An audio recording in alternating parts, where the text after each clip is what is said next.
Yan, hello mga kamarites. Ito na yung nagawa kong ice candy.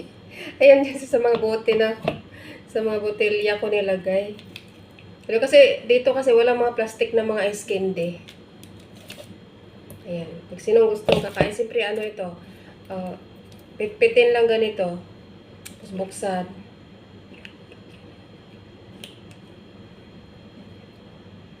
Tapos maging ano na siya, matutunaw yan siya, makakain na. Ito rin oh. Ginawa kong ganito.